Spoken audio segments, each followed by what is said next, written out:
All right, so I got another crazy Manchester United fan on the street. He has been supporting Manchester United for the past 20 years. Man, that's crazy, man. Really, really crazy. Hey, man, what's up with you, bro? I appreciate you having me here, bro. I appreciate your time too, man. Let's cut straight to the chase. Yeah. Season is about to start in less than 3 weeks, and I just want to ask you: Manchester United is your die-hard club, and then you've been supporting it. I was crazy when I heard 20 years there, but let's go straight into business. How do you assess Manchester United's performance last season, the season that just ended? What do you have to say about them? But actually, if I have to be very candid, I would say for myself it's below expectations. But you never know. These things happen in football. Yeah. Sometimes you're low, sometimes you're up, and then. But for me, Manchester United is a club that's the aspiration is high. And Yeah. the you know it's a very very very massive club. It's a club that wants to compete for trophies. They want to win the Champions League.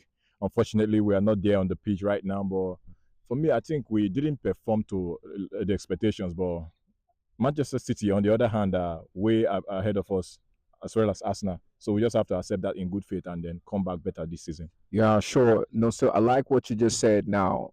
You know, Manchester City is actually the benchmark, is the threshold when it comes to performance in England now. Everybody's striving to be like them.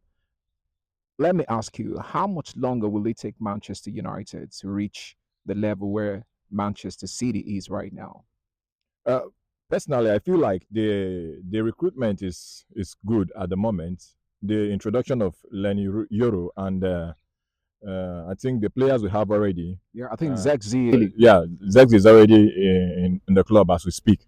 But I think we're having a little bit of depth as we at the moment at Manchester United. So I feel like maybe in the next few years, maybe two or thereabouts, we can still come back into the conversation of winning the league title. Wow, in 2 or thereabout years, that's what Noso is saying. I know Manchester United fans would definitely be excited about what you just said right now. Yeah, we So hope so. there's a reshuffle in the managerial structure. We have Jason Weecox as the technical director. We have Yes. Umar Barada as the CEO. We have Dan Ashworth as the sporting director. Christopher Vivel as the scouting director. We have Van Nistelrooy coming over to take over as the assistant coach. And then Yeah. we have this guy, what's his name? Hakarene, who's the Go Ahead Eagles. He is right now at Old Trafford as the assistant coach as well. These changes in the management structure, do you see them reflecting on the pitch too? Is he a way of saying that Manchester United is cooking? I will agree with you. It's a lot of transition from the management to the current squad of Manchester United. Yeah. I think I like the development. Trying to put all hands on deck, trying to find where we are having our issues in terms of recruitment, in terms of management, in terms of style of play, and this is going to help Eric Ten Hag personally because I feel like the structure of Manchester United has not allowed him to excel as a coach. But having maybe people who are from a similar culture in terms of the Dutch names you've pronounced, Yeah, yeah, yeah, yeah. and especially Van Nistelrooy as a very good assistant. I think it's going to help him settle down well in Manchester. He's been doing well. Yeah. Two major trophies in 2 years. You can't really say he's done so bad, but the expectation is really high at Manchester Yeah, I United. think that's correct. That's correct. I just want to ask you just two more questions before I let you go. Who are the few players you want to see them out of Manchester United before the season starts? I know there are a few players you would say they are surplus to demand, Yeah. and you don't want to see them there. And why don't you want to see them there? And then who are these few players if you have them? Just like I said earlier, I've been supporting Manchester United for the best part of 20 years. It's part Wow. of my life. Yeah. So when the club is not doing well, it's something that bothers me as well. Seriously, And I've man. been, yeah, I've been Seriously. watching Yeah. some games from the back end of 2 seasons now, and I feel like there are players who are not even qualified to wear the Manchester United jersey, and this is not personal. Whoa, whoa. Yeah, this is not personal, just based on their quality. And for I think players like um, maybe Luke Shaw, he stayed here for 10 years, and the inconsistency is too much. I think we have Lindelof. For me, is surplus to requirement. Wow. Uh, Players like Casemiro, he's done so well for himself career-wise.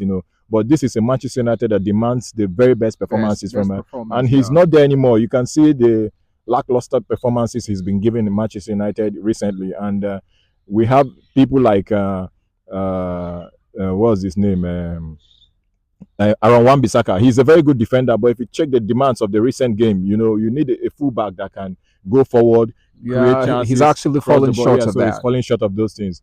And that I think with that, I'm happy if we can, make Ericsson also and Scott McTominay. He's not the best midfielder in the world. We need to have the best players in the world compete for Manchester United. You can't take these people and play a game against Real Madrid in the Is Champions League. one of the best club in the whole world. So they need top profile, Yes, best yes, kind of yes, players playing yes, for Manchester exactly, United. exactly, All exactly. right, no. So before I let you go, bro, what's the top four gonna be like at the end of the season? I know it's a tough one for you, Yeah, but yeah, it's a very tough you one. can definitely tell me. Can you just tell me how the top four is gonna look like at the end of the season? Just tell me in descending order from top to four. Okay, I'll be very very honest with this answer, and I feel like, in as much as I'm a Manchester United fan and I wouldn't want my rivals to win it, Yeah. I feel like City still have the edge. Whoa, Yeah, City. they still do have the edge. Jesus. They have the quality, they have the experience, they have the depth.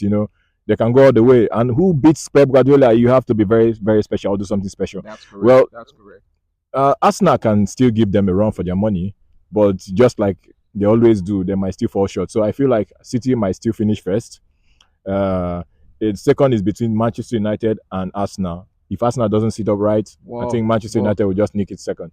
But I feel like if I want to be very candid about the position, it's Manchester United, Manchester City first, Arsenal second, United third, All right. and hopefully maybe a League Cup to add to that, or the Europa League. And that's my opinion. Maybe fourth will be between Chelsea and Liverpool. Well, Because Chelsea, I don't, Liverpool, yeah, fourth position. yes. All right. How excited are you about the transfer window? How is Manchester United doing the business? Are you really impressed with how they're going? And what one signing was that one signing you want to see at Manchester United or Old Trafford before the season start? One. Yeah, yeah, definitely. I feel like Ugarte has been a common mention amongst the United fans recently. I I I would like to see either Ugarte or Richard Rios. They are very good CDMs. Yeah, very Yeah, very good good CDMs. carriers of the ball as well. So I feel like we have had Ziggy already. We have Lenny Euro. Euro. So it's a good addition to the squad. I saw him against the game against Rangers. He was solid. He was good with his passes, neat and tidy, and very very fluent with his passes. So I feel like if we add a good defensive midfielder, to cushion the stress for Kobe Meno in the midfield, I feel like we can do well this season. Well, no, so thank you very much. I think I appreciate your time, man. Uh, You're just good on the mic, bro. I Thank you, appreciate man. your time, I bro. appreciate, bro. I appreciate. I All right, appreciate. all right. All right, so you heard from no, so I just bumped into him on the street and then I took him on the word. But you saw what he did is massive, bro. See, what's your comment? Let me see your comments in the comment section. What you think, what you feel about what he just said, or if you have a contrary review of what he thinks about his club, Manchester United, let's see your comments in the comments section.